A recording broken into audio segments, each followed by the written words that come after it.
Depuis la nuit des temps, l'humanité lève les yeux vers les étoiles et s'interroge. Sommes-nous seuls dans ce vaste univers? L'idée d'autres mondes, grouillant de vie, captive notre imagination depuis des siècles. Des histoires de rencontres extraterrestres peuplent nos livres, nos films et nos rêves. Mais la réalité de trouver une autre civilisation reste insaisissable. Nous avons envoyé des sondes vers des planètes lointaines, à la recherche du moindre signe de vie. Les télescopes scrutent le cosmos, à l'écoute de signaux provenant d'êtres intelligents. Pourtant, l'univers demeure étrangement silencieux. Ce silence est au cœur du paradoxe de Fermi, une question troublante posée par le physicien Enrico Fermi. Si l'univers regorge de vie, où est tout le monde? L'immensité de l'univers est presque inconcevable. Des milliards de galaxies, chacune contenant des milliards d'étoiles, s'étendent devant nous. Nombre de ces étoiles abritent probablement leur propre système planétaire, dont certains potentiellement habitables. Avec une telle immensité, la possibilité d'autres formes de vie semble presque inévitable. Pourtant, nous n'avons pas trouvé la moindre preuve concrète pour prouver que nous ne sommes pas seuls. Cette absence de contact, malgré les possibilités apparemment infinies de l'univers, est une énigme qui continue de déconcerter les scientifiques et les philosophes. Le paradoxe de Fermi souligne le décalage entre la forte probabilité de vie extraterrestre et l'absence de contact. Si la vie intelligente est courante, ne l'aurions-nous pas déjà rencontrée? Cette question a suscité de nombreuses théories, chacune tentant d'expliquer le grand silence. Certaines théories proposent que des civilisations avancées pourraient se cacher délibérément de nous. Peut-être nous observent-elles de loin, attendant que nous atteignions un certain niveau de progrès technologique ou sociétal. D'autres suggèrent que les voyages interstellaires sont tout simplement trop difficiles ou impraticables, même pour des êtres très avancés. Une autre possibilité est que la vie intelligente soit incroyablement rare. Peut-être que les conditions nécessaires à l'apparition de la vie et à son évolution vers des êtres intelligents sont si spécifiques que la Terre est une anomalie cosmique. Cette théorie suggère que si les formes de vie simples peuvent être courantes dans l'univers, la vie complexe et intelligente est exceptionnellement rare. Le silence des étoiles nous oblige à envisager une possibilité effrayante.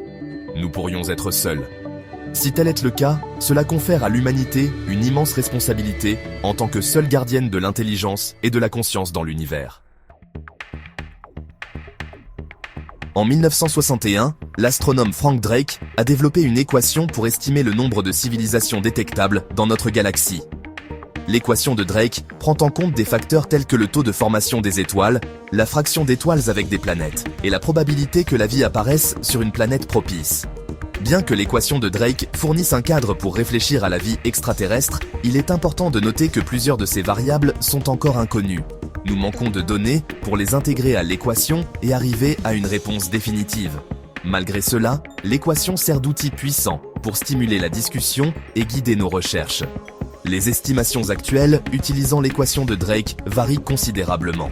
Certaines suggèrent qu'il pourrait y avoir des dizaines de civilisations dans notre seule galaxie, tandis que d'autres prédisent que nous sommes probablement la seule forme de vie intelligente à des milliers d'années-lumière à la ronde.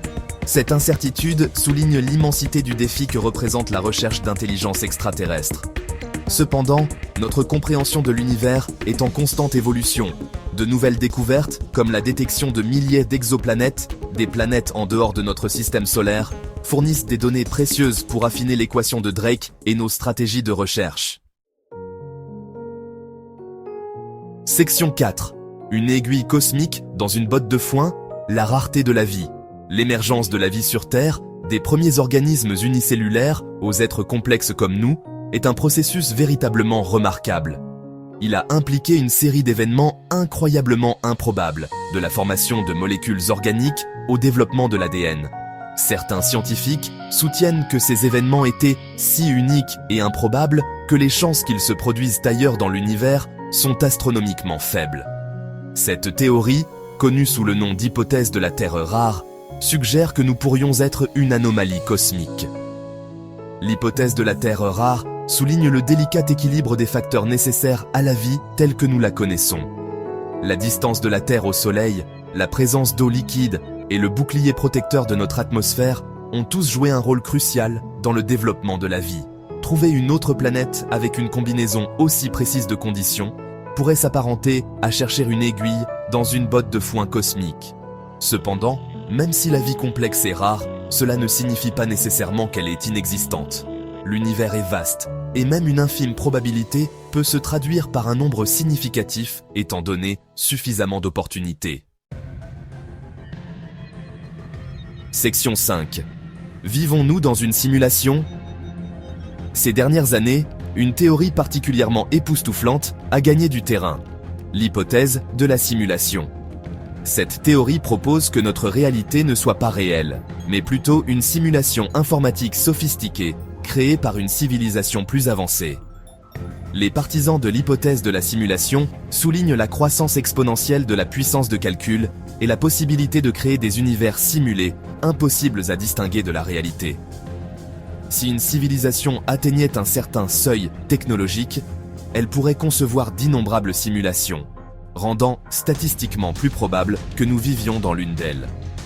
Bien que l'hypothèse de la simulation soit impossible à prouver ou à réfuter avec notre compréhension actuelle de l'univers, elle soulève des questions profondes sur la nature de la réalité et notre place dans le cosmos. Si nous vivons dans une simulation, qui sont les simulateurs et quel est le but de notre existence simulée ? L'hypothèse de la simulation, comme beaucoup d'autres théories sur le paradoxe de Fermi, souligne les limites de nos connaissances actuelles et les vastes inconnus qui nous attendent encore. Section 6. La recherche continue. Nouvelles technologies, nouvel espoir. Malgré les défis, la recherche de vie extraterrestre se poursuit avec une vigueur renouvelée. De nouvelles technologies sont développées, offrant des capacités sans précédent pour explorer le cosmos et écouter les signaux de civilisations lointaines. De puissants télescopes, à la fois sur Terre et dans l'espace, scrutent le ciel à la recherche de biosignatures, des signes chimiques de vie sur d'autres planètes. Des projets comme la recherche d'intelligence extraterrestre, ou SETI, surveillent constamment le cosmos à la recherche de signaux radio ou d'autres preuves de civilisation technologique. Le développement de l'intelligence artificielle révolutionne également la recherche d'intelligence extraterrestre. Les algorithmes d'IA peuvent passer au crible des quantités massives de données collectées par les télescopes, identifiant des signaux potentiels qui auraient pu être manqués par les analystes humains. À mesure que notre technologie progresse, notre capacité à sonder les secrets de l'univers s'améliore également. La possibilité de trouver des preuves définitives de vie extraterrestre, qu'il s'agisse de vie microbienne sur une lune lointaine ou d'un signal d'une civilisation avancée, reste un objectif captivant. Section 7. Seul dans le vide. Le paradoxe de Fermi nous pose une question profonde et troublante. Sommes-nous seuls dans l'univers ? L'absence de contact avec des civilisations extraterrestres, malgré l'immensité du cosmos, nous oblige à envisager la possibilité que nous soyons la seule forme de vie intelligente dans notre voisinage cosmique, voire dans tout l'univers. Cette prise de conscience, si elle est vraie, aurait de profondes implications pour notre compréhension de notre place dans l'univers. Cela signifierait que la responsabilité de préserver l'intelligence, la conscience et la richesse de la vie repose uniquement sur nos épaules. Cependant, même si nous sommes seuls, la recherche de vie extraterrestre aura été une entreprise valable. Elle a stimulé l'innovation scientifique, élargi notre compréhension de l'univers et nous a obligés à réfléchir à des questions fondamentales sur notre existence. La quête pour répondre au paradoxe de Fermi est finalement un voyage de découverte de soi. C'est une recherche de sens dans un univers vaste et souvent indifférent. Une quête qui continuera de captiver notre imagination et de nous pousser à explorer le cosmos pour les générations à venir.